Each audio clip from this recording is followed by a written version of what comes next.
நேரம் 12:45. இலங்கை ஒலிபரப்பு கூட்டுத்தாபனம். செய்திகள். செய்தி ஆசிரியர் சதீஷ் கிருஷ்ணபிள்ளை. வாசிப்பவர் கே ஜெயகிருஷ்ணா. முதலில் தலைப்புச் செய்திகள். கோவிட்-19 நெருக்கடியால் பாதிக்கப்பட்டுள்ள 14 லட்சம் குடும்பங்கள் மத்தியில் நிவாரணம் வழங்குவதற்காக 700 கோடி ரூபாய் ஒதுக்கீடு. பல்கலைக்கழகங்களில் பரீட்சைகளை நடத்துவதற்கான ஏற்பாடுகள் பற்றி இவ்வாரம் அறிவிக்கப்படும். நல்லாட்சி அரசாங்கம் நலிவுபடுத்திய புலனாய்வு அமைப்புகளை சமகால அரசாங்கம் வலுப்படுத்தியதாக கருத்து. முகக்கவசம் அணிந்து ஆள் இடைவெளி பேண தவறியமைக்காக 62 பேர் கைது. உலகச் செய்தியில் அமெரிக்காவின் நிதியமைச்சராக முதல் தடவையாக பெண்ணொருவர் நியமிக்கப்படும் சாத்தியம். விளையாட்டுச் செய்தியில் லங்கா பிரீமியர் லீக் சுற்றுத் தொடர் சுகாதார பாதுகாப்பு விதிமுறைகளுக்கு அமைய நடத்தப்படும் என சுகாதார அமைச்சர் தெரிவிப்பு.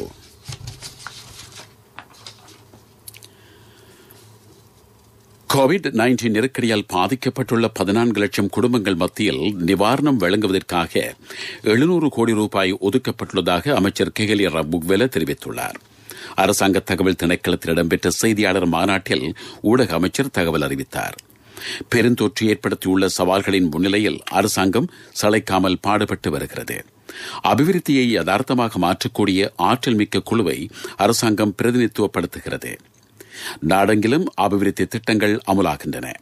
எனவே குறுகிய அரசியல் நோக்கங்களுக்கு அப்பாற்பட்டு செயற்படுவது அவசியம் என அமைச்சர் வலியுறுத்தினார். சில தொழிற்சங்கங்கள் குழம்பிய குட்டையில் மீன்பிடிக்க முனைவதாகவும் அமைச்சர் குறிப்பிட்டார். இந்த செய்தியாளர் மாநாட்டில் கல்வி அமைச்சின் செயலாளர் பேராசிரியர் கபில பெரேரா இணைந்து கொண்டார். பாடசாலைகளில் பிள்ளைகள் பாதுகாப்பாக இருக்கிறார்கள் என செயலாளர் கூறினார். குறைந்த வசதிகள் கொண்ட பிள்ளைகளுக்கு முறையான கல்வி வசதிகளை பெற்றுக் கொடுப்பது அரசாங்கத்தின் நோக்கம் என அவர் குறிப்பிட்டார். ஒட்டுமொத்த பல்கலைக்கழக வலைப்பின்னலும் தற்போது இயங்கி வருவதாக பல்கலைக்கழக மானிய ஆணைக்குழுவின் தலைவர் பேராசிரியர் சம்பத் அமரதுங்க தெரிவித்துள்ளார். சகல பல்கலைக்கழகங்களிலும் தொலைக்கல்வி முறையில் விரிவுரைகள் நடத்தப்படுகின்றன. பரீட்சைகளை நடத்துவதற்கான ஏற்பாடுகள் இவ்வாரம் அறிமுகம் செய்யப்படும் என பேராசிரியர் கூறினார். இன்று அரசாங்க தகவல் திணைக்களத்தில் இடம்பெற்ற செய்தியாளர் மாநாட்டில் அவர் உரையாற்றினார். சுபீட்சத்தின் தொலைநோக்கில் குறிப்பிடப்பட்டுள்ள நோக்கங்களை நிறைவேற்றுவதன் முக்கியமான நடவடிக்கை பாதுகாப்பை உறுதி செய்வதாகும் என ராஜாங்க அமைச்சர் ரியர் அட்மிரல் சரத் வீரசேகர தெரிவித்துள்ளார். கடந்த காலத்தில் நல்லாட்சி அரசாங்கம் நலிவுறச் செய்த புலனாய்வு அமைப்புகளை சமகால அரசாங்கம் வலுப்படுத்தியுள்ளது என அமைச்சர் குறிப்பிட்டார். பாதாள கும்பல்களை ஒழிக்கப்படும். இனவாதம் தலை தூக்குவதற்கு இடம் அளிக்கப்பட மாட்டாது என திரு வீரசேகர மேலும் தெரிவித்தார். வரவு செலவு திட்ட பிரேரணை மீதான குழு நிலை விவாதத்தின் 2வது நாளில் அவர் உரையாற்றினார். இன்றும் சில அமைச்சுக்களுக்கான நிதி ஒதுக்கீடுகள் பற்றிய விவாதம் இடம்பெறுகிறது. நீங்கள் கேட்டுக்கொண்டிருப்பது இலங்கை ஒலிபரப்பு கூட்டுத்தாபனத்தின் செய்திகள். பிள்ளைகளின் எதிர்காலத்திற்கு சிந்தித்துக் கொண்டிராமல் HDFC ஸ்மார்ட் கோல்ஸ் கணக்கொன்றை திறந்து 3 வருடங்களில் அவர்களின் பட்டப்படிப்புக்கு வழி செய்யுங்கள்.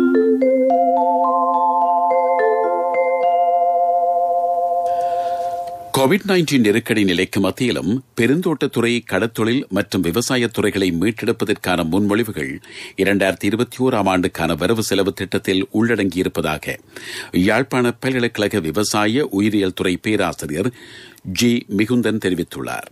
பல்கலைக்கழக கல்வி முறை மறுசீரமைப்பு, தொழில்நுட்ப பூங்காக்கள் ஊடாக தகவல் தொழில்நுட்ப அறிவினை நாடு தழுவிய ரீதியில் மக்கள் மத்தியில் எடுத்துச் செல்வதற்கான திட்டங்களை வரவேற்பதாக பேராசிரியர் குறிப்பிட்டார். இலங்கை ஒலிபரப்பு கூட்டுத்தாபனத்தின் தமிழ் சேவையில் இன்று காலை ஒலிபரப்பான விடியும் வேளை நிகழ்ச்சியில் அவர் கருத்து தெரிவித்தார். வேலைத்தளங்களில் மக்களின் சுகாதார பாதுகாப்பை உறுதி செய்வதற்கு அரசாங்கம் விசேட வேலை திட்டத்தை அமலாக்கி வருவதாக அமைச்சர் நிமால் சரிபாலடி சில்வா தெரிவித்துள்ளார். ஒவ்வொரு நிறுவனங்களிலும் சுகாதார பழக்க வழக்கங்களுக்கு முன்னுரிமை அளித்து சேவைகளை முன்னெடுத்துச் செல்ல வேண்டியதன் அவசியத்தை அமைச்சர் சுட்டிக்காட்டினார். சகல தொழிற்சாலைகளும் சோதனையிடப்படும். எந்த ஒரு வேலை கொள்வோரும் தொழில் திணைக்களத்தின் அனுமதியின்றி வேலைத்தளங்களை மூடிவிட முடியாது. எவரையும் வேலையில் இருந்து வேலை நீக்கம் செய்ய வேண்டுமாயின் அது பற்றி நியாயமான கோரிக்கையை தொழில் ஆணையாளரிடம் சமர்ப்பிப்பது அவசியமாகிறது. வேலையில் இருந்து நீக்கப்பட்டவர்களுக்கு சட்டத்தின் பிரகாரம் நிவாரணம் அளிக்க வேண்டும் என அமைச்சர் தெரிவித்தார். இலங்கை ஒலிபரப்பு கூட்டுத்தாபனத்தின் சிங்கள சேவையில் ஒலிபரப்பான சுபாரத்தி நிகழ்ச்சியில் அவர் கருத்து வெளியிட்டார். வெளிநாடுகளில் நெருக்கடியாக இருக்கும் இளைஞர்களை திருப்பி அழைத்து வர அரசாங்கம் நடவடிக்கை எடுத்து வருகிறது. சுமார் 48,000 பேர் தாயகம் திரும்ப ஆர்வமாக இருக்கிறார்கள். இதுவரை 12,000 பேர் வந்திருக்கிறார்கள். எஞ்சியவர்களை கட்டம் கட்டமாக அழைத்து வர நடவடிக்கை எடுக்கப்படும் என தொழிலமைச்சர் தெரிவித்தார். இன்று காலை 6 மணியுடன் முடிவடைந்த 24 மணித்தியாலங்களில் கோவிட் சுகாதார விதிமுறைகளை மீறிய 62 பேர் கைது செய்யப்பட்டுள்ளார்கள். முகக்கவசம் அணியாதவர்களும் ஆள் இடைவெளி பேணாதவர்களும் கைது செய்யப்பட்டதாக போலீஸ் ஊடக பேச்சாளர் டிஐஜி அஜித் ரோகன தெரிவித்தார். கடந்த அக்டோபர் 30 தொடக்கம் இதுவரையில் சுகாதார விதிமுறைகளை மீறிய குற்றச்சாட்டின் அடிப்படையில் மொத்தமாக 527 பேர் கைது செய்யப்பட்டுள்ளனர். இவர்களுக்கு எதிராக சட்ட நடவடிக்கையும் எடுக்கப்படும். கந்தளாய் குளத்திற்கு அருகில் பெருமளவு அமெரிக்க போலி நோட்டுகள் கைப்பற்றப்பட்டிருப்பதாக போலீஸ் ஊடக பேச்சாளர் தெரிவித்தார். தமக்கு கிடைத்த தகவல்களின் அடிப்படையில் கந்தளாய் போலீசார் மேற்கொண்ட சுற்றி வளைப்பில் 372 போலி நோட்டுகள் சிக்கியிருந்தன. இது தொடர்பில் 2 பேர் கைது செய்யப்பட்டதாக அவர் மேலும் தெரிவித்தார். வங்காள விரிகுடாவில் உருவான தாளமுக்கம் காரணமாக யாழ்ப்பாண மாவட்டத்தில் அனர்த்தம் நிகழுமாயின் அதனை எதிர்கொள்வதற்கு மாவட்ட இடர்காப்பு நிலையம் தயார் நிலையில் இருப்பதாக அரசாங்க அதிபர் கானா மகேஷன் தெரிவித்துள்ளார். இந்த மாவட்டத்தைச் சேர்ந்த மீனவர்கள் இடர்காப்பு முகாமித்துவ நிலையத்தினதும் வளிமண்டலவில் திணைக்களத்தினதும் அறிவுறுத்தல்களுக்கு அமைய செயற்பட வேண்டும். கடல் சீற்றம் கொண்டிருப்பதனால் நெடுந்தீவுக்கான படகு போக்குவரத்து நிறுத்தப்பட்டுள்ளது. நிலைமையை அனுசரித்து சேவையை ஆரம்பிக்க முடியுமா என்பதை பரிசீலித்து வருவதாக அரசாங்க அதிபர் கூறியிருக்கிறார். கிளிநொச்சி மாவட்டத்தில் 516 பேர் தனிமைப்படுத்தப்பட்டுள்ளதாக மாவட்ட செயலாளர் ரூபவதி கேதீஸ்வரன் தெரிவித்துள்ளார். இவர்கள் தொற்றாளர்களுடன் அல்லது தொற்று அபாயம் உடையவர்களுடன் நெருங்கி பழகியவர்கள் என திருமதி கேதீஸ்வரன் குறிப்பிட்டார். அவர் கிளிநொச்சியில் இடம்பெற்ற செய்தியாளர் மாநாட்டில் நேற்று இந்த தகவலை அறிவித்தார். கிளிநொச்சியில் 72 வயதுடைய முதியவர் ஒருவருக்கு கோவிட்-19 தொற்று உறுதிப்படுத்தப்பட்டுள்ளதாக வடபுல பத்திரிகை ஒன்று செய்தி வெளியிட்டுள்ளது. என்னப்பா அந்த ராணி? எந்த லோகத்து ராணி? இடியாப்பம் விக்கிற ராணி ஹோட்டல் திறக்க போறாளாம். தெரியும். ராணி HDFC ஸ்மார்ட் கோல்ஸ் கணக்கு திறக்கும் போதே தெரியும். வருடக்கணக்காக சிறிதாக நடத்திய உங்கள் வியாபாரத்தை HDFC ஸ்மார்ட் கோல்ஸ் கணக்குன்றின் மூலம் 3 வருடங்களில் பெரிதாக்கிக் கொள்ளுங்கள். 0718-800-999. உங்களுக்கு என்ன பிறந்த நாள் கூட தெரியாது. ராணிட்ட எல்லாம் தெரியும். HDFC ஸ்மார்ட் கோல்ஸ் குறுகிய காலத்தில் பெரிய பெரிய டார்கெட்டுகள். பிரதான செய்தி வழங்குவோர் ஒவ்வொரு வீட்டிலும் இருக்க வேண்டிய வீட்டு வைத்தியர் சித்தாலேப. இன்று காலை அளவில் இலங்கையில் கோவிட்-19 தொற்று உறுதிப்படுத்தப்பட்ட 337 பேர் இனம் காணப்பட்டிருக்கிறார்கள். இவர்களில் 2 பேர் இலங்கை வந்த வெளிநாட்டு பிரஜைகள் என கோவிட்-19 பரவலை தடுப்பதற்கான தேசிய செயற்பாட்டு நிலையம் அறிவித்துள்ளது.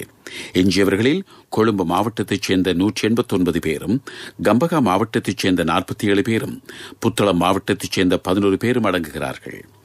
இன்று காலை அளவில் மினுவாங்குட மற்றும் பாலியகுட கொத்தணி சார்ந்து தொற்று உறுதிப்படுத்தப்பட்டவர்களின் மொத்த எண்ணிக்கை 16,974 ஆக இருந்தது. இவர்களில் 10,691 பேர் முழுமையாக குணமடைந்து வீடு திரும்பியுள்ளார்கள். நேற்றளவில் கோவிட்-19 தொற்று உறுதிப்படுத்தப்பட்டவர்களின் மொத்த எண்ணிக்கை 20,507 ஆக இருந்தது. இவர்களில் 14,496 பேர் குணமடைந்து வீடு திரும்பியிருக்கிறார்கள். கோவிட்-19 தொற்றுக்கு பலியானவர்களின் மொத்த எண்ணிக்கை இன்று காலை வரை 90 ஆக இருந்தது என கோவிட்-19 பரவலை தடுப்பதற்கான தேசிய செயற்பாட்டு நிலையம் அறிவித்துள்ளது.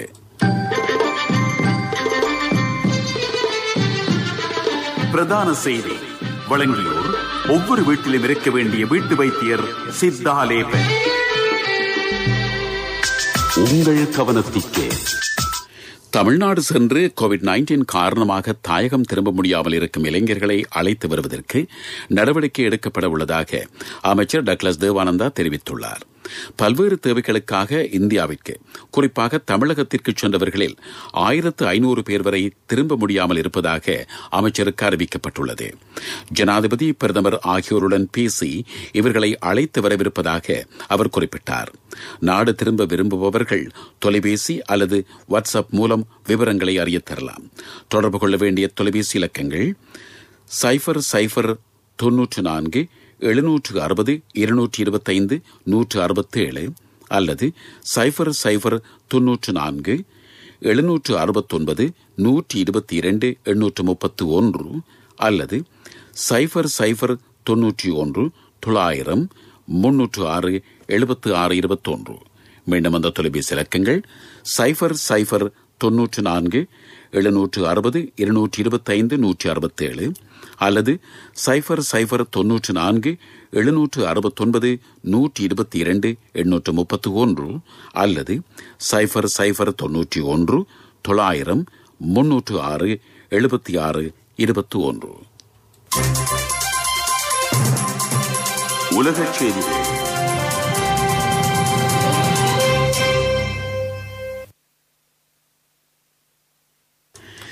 அமெரிக்காவில் முறையான ஆட்சி மாற்றம் ஆரம்பமாக வேண்டும் என்பதை டொனால்டு டிரம்ப் ஏற்றுக்கொண்டுள்ளார். இந்த நிலை மாற்றத்தை மேற்பார்வை செய்யும் நிறுவனம் எது செய்யப்பட வேண்டுமோ அதனை செய்ய வேண்டும் என ஜனாதிபதி டிரம்ப் கூறியிருக்கிறார். ஜோ பைடனே தேர்தலின் வெற்றியாளர் என பொது சேவைகள் நிர்வாக அமைப்பு அறிவித்துள்ளது. எனினும் சில மாநிலங்களில் தமக்கே வெற்றி கிடைத்ததாக பிரகடனம் செய்யுமாறு கோரும் சட்ட போராட்டத்தை டிரம்ப் தொடர்ந்து முன்னெடுத்து வருகிறார். தமது அமைச்சரவையில் தாம் அமைச்சர்களாக நியமிக்க விரும்புவோரின் பெயர்களை அமெரிக்க ஜனாதிபதியாக தெரிவு செய்யப்பட்டுள்ள ஜோ பைடன் பிரேரித்திருக்கிறார். முன்னாள் வெளிவிவகார அமைச்சர் ஜான் கெரியின் பெயர் சுற்றுலாத்துறைக்கு பிரேரிக்கப்பட்டுள்ளது. தமது நீண்டகால சகாவான ஆண்டனி பிளிங்கன் என்பவரை வெளிவிவகார அமைச்சர் பதவிக்கு பைடன் பிரேரித்துள்ளார். முன்னாள் திரைசேரியின் செயலாளர் ஜெனட் யலன் நிதி அமைச்சராக தெரிவு செய்யப்பட்டுள்ளார். அமெரிக்காவின் செனட் சபை அங்கீகரிக்கும் பட்சத்தில் அந்த நாட்டின் நிதியமைச்சராக தெரிவாகும் முதல் பெண் என்ற பெருமை ஜெனட்டிற்கு கிடைக்கும். நிலவில் இருந்து கற்பாறை மாதிரிகளை பூமிக்கு கொண்டு வருவதற்காக சீனா விண்வெளி ஓடம் ஒன்றை அனுப்பி வைத்துள்ளது. இன்று அதிகாலை நிலவை நோக்கி அனுப்பி வைக்கப்பட்ட ஷாங்கே 5 என்ற ஓடம் டிசம்பர் நடுப்பகுதி அளவில் கற்பாறை மாதிரிகளுடன் பூமிக்கு திரும்பும். இதற்கு முன்னதாக அமெரிக்காவும் ரஷ்யாவும் நிலவுக்கு விண்வெளி ஓடங்களை அனுப்பி கற்பாறை மாதிரிகளை பூமிக்கு கொண்டு வந்திருந்தன. அந்த பட்டியலில் இணையும் 3வது நாடாக சீனா மாறியிருக்கிறது. அபிவிருத்தி செய்திகள்.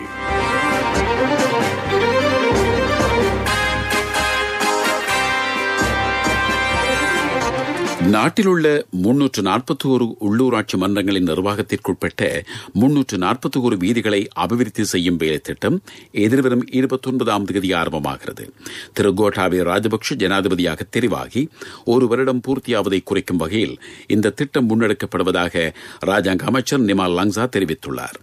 ஜனாதிபதியின் எண்ணக்கருவில் உதித்த சுபிட்சத்தின் தொலைநோக்கு கொள்கை பிரகடனத்தில் குறிப்பிடப்பட்டவாறு வீதி வலைப்பின்னலில் 10,000 கிலோமீட்டர் நீளமான பகுதியை அபிவிருத்தி செய்யும் முயற்சியின் கீழ் இந்த திட்டம் முன்னெடுக்கப்பட உள்ளது.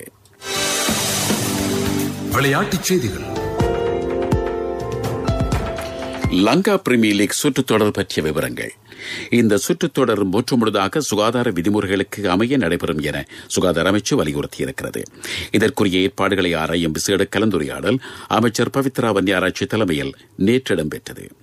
இதில் ஸ்ரீலங்கா கிரிக்கெட் அமைப்பின் அதிகாரிகளும் கலந்து கொண்டார்கள். வெளிநாட்டில் இருந்து வருபவர்கள் உள்ளூரைச் சேர்ந்தவர்கள் அடங்கலாக சகலருக்கும் முறையான சுகாதார பாதுகாப்பை வழங்குவது பற்றி பேச்சுவார்த்தையில் ஆராயப்பட்டது. லங்கா பிரீமியர் லீக் சுற்றுத்தொடர் நாளை மறுதினம் ஆரம்பமாகிறது. இது 23 போட்டிகளை உள்ளடக்கிய சுற்றுத்தொடராகும். 24 மணித்தியாலத்துல யாராலையும் ஒரு வீட்டை கட்ட முடியாது.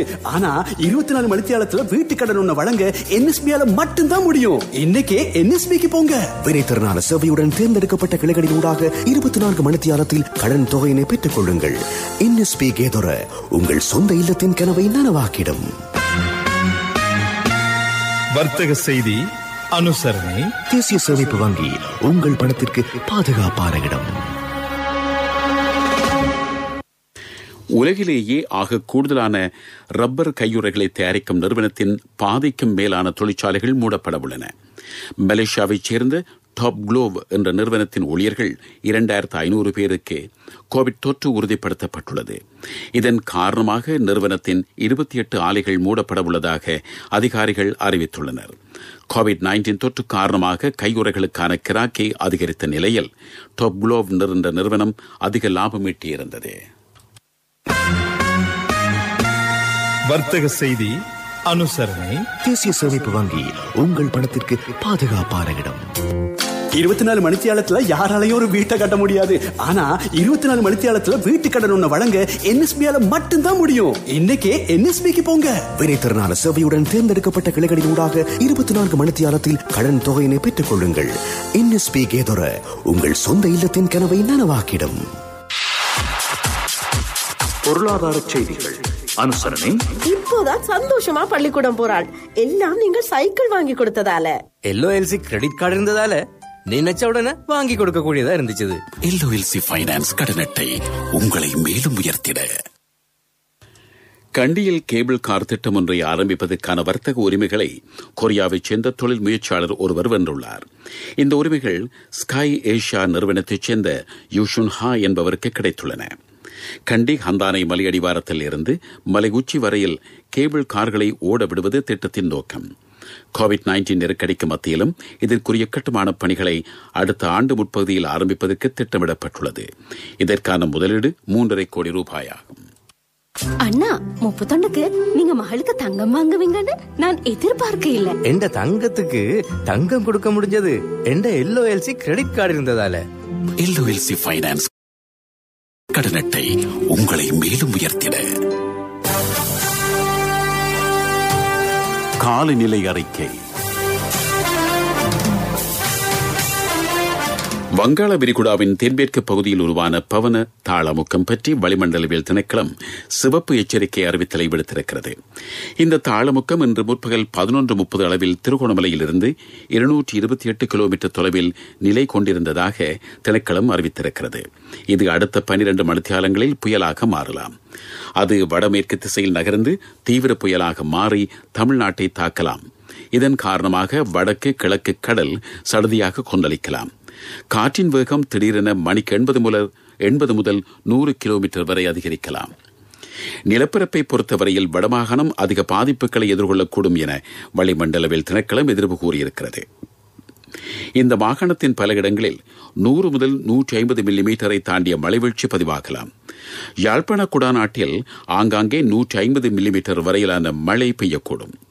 புத்தளத்தில் இருந்து கொழும்பு ஊடாக மாத்தறை வரையிலான கரையோரத்திற்கு அப்பால் உள்ள கடற்பரப்பில் காற்றின் வேகம் மணிக்கு 50 முதல் 60 கிலோமீட்டர் வரை அதிகரிக்கக்கூடும்.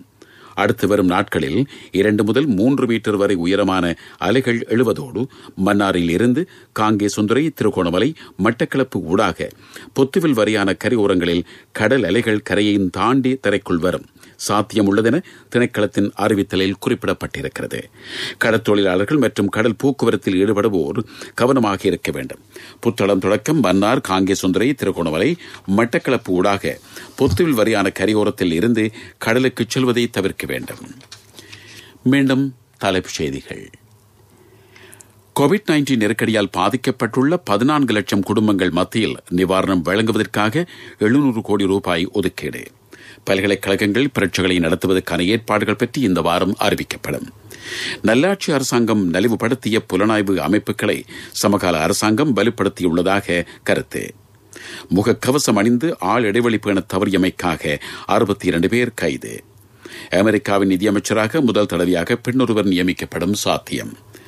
லங்கா பிரீமியர் லீக் சுற்றுத்தொடர் சுகாதார பாதுகாப்பு விதிமுறைகளுக்கு அமைய நடத்தப்படும் என சுகாதார அமைச்சு தெரிவிப்பு. இத்துடன் செய்திகள் முடிவடைந்தன.